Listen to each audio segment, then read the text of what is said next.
Since the fall of Rome, the Italian peninsula was divided among a lot of independent states. Besides the rough geographic position, there was some debate as to whether they really shared a similar culture. Nevertheless, there were no real calls for unification. That is, until Napoleon came along. When he invaded Italy, he created the Kingdom of Italy in the north, harking back to the old constituent kingdom of the Holy Roman Empire. However, when he was defeated, Italy reverted back to independent state. Simply put, there was the ultra-conservative Bourbon-controlled Kingdom of Naples in the south, the theocratic Papal States in the centre, the Austrian Empire directly controlled the northeast and had client states in the centre, Parma, Tuscany and Modena, so the only genuinely independent state was the Kingdom of Sardinia, aka Piedmont, in the northwest. And that's how it was until the revolutions of 1848 swept across Europe. In Milan and Venice, revolutionaries rose up against the Austrians, Sicilians fought for independence from Naples, and in Rome they declared a republic. The Roman Republic was led by Giuseppe Mazzini, who founded a revolutionary group, the Young Italians, and had been launching insurrections for years. However, within a short space of time the rebellions had been crushed. Austrians reconquered the northeast, the Bourbon Neapolitans crushed the Sicilians, and French troops were sent into Rome to reinstate the Pope, and they remained in the city for some time.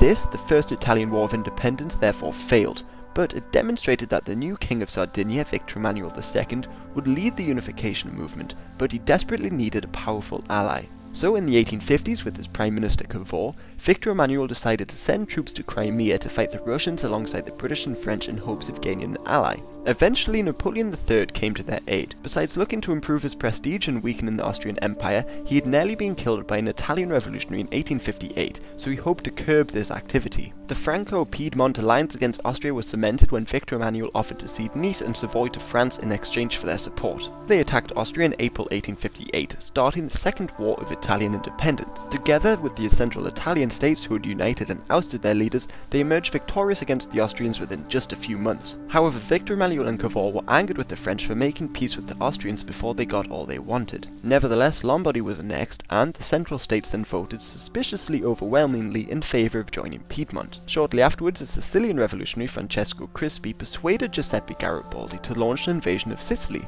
Garibaldi was a famed revolutionary who had fought around the world, so he was able to recruit 1,000 volunteers, the Red Shirts, and gain limited support from the British. He set sail for Sicily in mid-1860, and once he landed, with the help of some local recruits, fought his way north.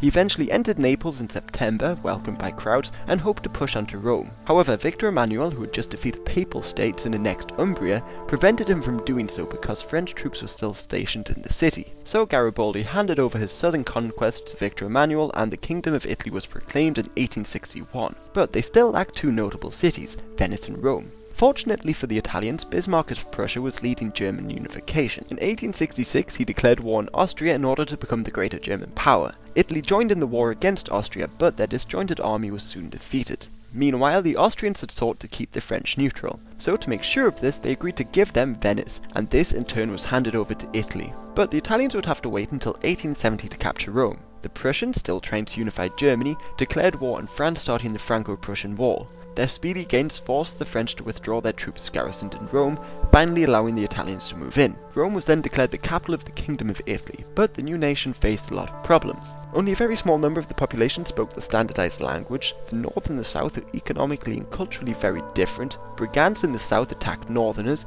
and after land reforms, millions of people emigrated. On the global scene, Italy would go on to create its own empire, but along with Germany they greatly upset the balance of power in Europe, and the alliances created as a result of this would help start World War I.